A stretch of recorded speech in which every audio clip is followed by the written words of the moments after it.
I bet that's it. Claw has hidden the professor in this cave. I'm coming, Professor! When they've got their eye on you, you're in trouble. Welcome to WatchMojo.com, and today we're counting down our picks for the top 10 TV detectives. For this list, we're talking about those TV sleuths who pound the pavement and wear trench coats or some reasonable facsimile thereof. So, sorry Batman fans, you're not going to find the Caped Crusader here. Number 10, Olivia Benson, Law & Order SVU. How did Sister Peg know about this? I thought you were the cop with all the answers. The Special Victims Unit deals with victims of sex crimes, and tough, determined detective Olivia Benson is the voice of those victims. I have to keep my word. But when he kills 5, 10, 20 more times, what's your word gonna mean then? She doesn't just investigate these cases, she lives them. Combine that deep personal involvement with the eyes and insights of a top-notch investigator, and you get a force that criminals don't want to reckon with. Really. Just us girls now. Sit. Number 9, John Luther, Luther. You want to take down the man that did this? More than anything I've ever wanted to be. All right, well then talk to me! Lots of TV detectives are a wee bit, shall we say, obsessive. And then there's John Luther, who takes obsessive to a new level. Luther is brilliant and possessed of an exceptional analytical mind. When he takes on a case, he learns to think like the criminal and uses that ability to predict their moves. Luther's also not above being a bit vindictive, so bad guys better beware when Luther's on their trail.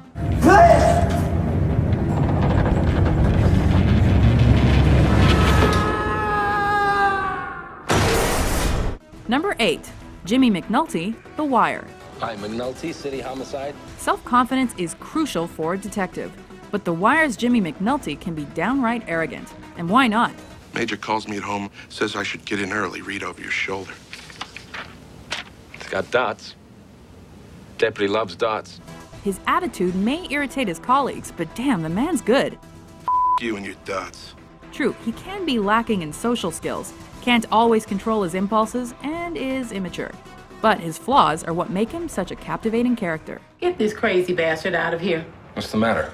He set off the smoke alarm twice. That good, huh? Number 7, Jane Tennyson, Prime Suspect. There's no nonsense, and then there's Prime Suspect's DCI Jane Tennyson. You don't like it? Put him for a transfer. Brilliantly played by Helen Mirren, Tennyson is generally humorless, but she has to be.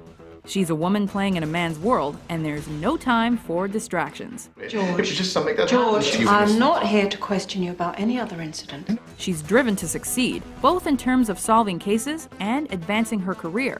And if she's not all warm and giddy, she's still someone who will get the job done no matter what. You're being bing-bonged all over the station. Am I? Well, they're just going to have to find me, aren't they? Number 6, Vic Mackey, The Shield. Talk about a study in contrasts. At home, The Shield's Vic Mackey is a loving father who's tender with his family. Jesus Christ, Monty, you can't have kids running around this place. What am I supposed to do? Stick them in a back room. Rent the Lion King. At work, he's a brutal, corrupt investigator who breaks the law as often as he upholds it. Even murder is not out of line for Mackey, as he will do anything to get what he wants. On the ground, asshole! Hey, hold up, don't move! A Machiavellian hero-villain, Mackey is hard to classify, but he's all the more fascinating for that reason. Look, I give you some money, you skip a couple of tricks, get yourself some soup. I don't need your money, Vic. Here, you look thin, get some soup. Number 5, Jessica Fletcher, Murder, She Wrote. I'm quite sure left to your own devices, you'll get to the bottom of this. No such moral ambiguities trouble the adorable Jessica Fletcher.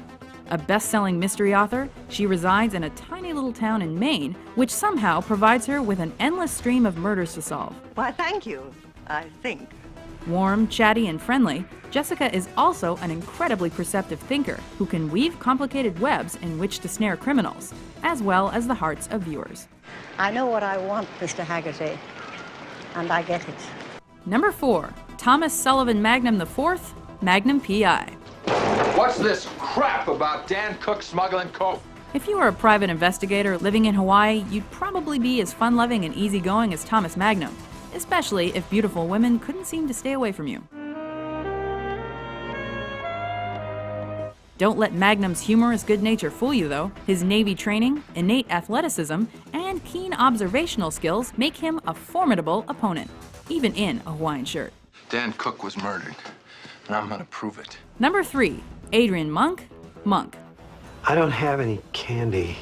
It's hard to be a detective when you suffer from both obsessive-compulsive disorder and a list of phobias that is, well, endless. You iron your shoelaces? Why are there 3?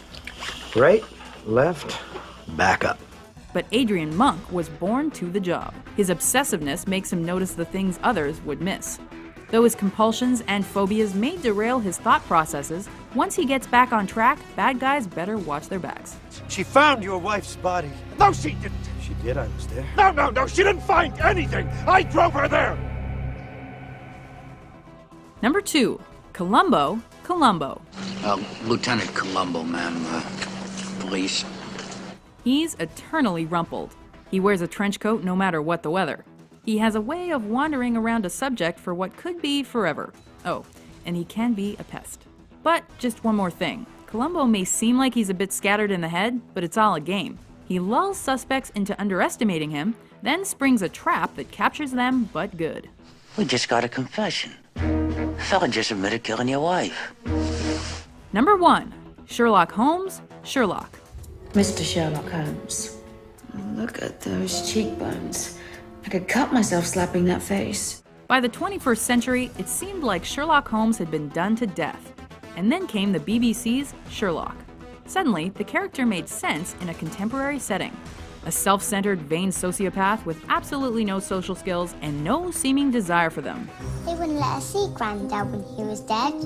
Is that because he gone to heaven? People don't really go to heaven when they die. They're taken to a special room and burned.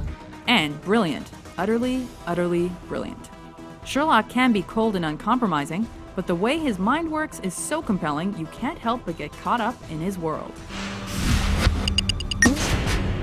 Sound. Do you agree with our list? Which TV sleuth do you think is the best detective? For more top 10s about your favorite shows, be sure to subscribe to WatchMojo.com.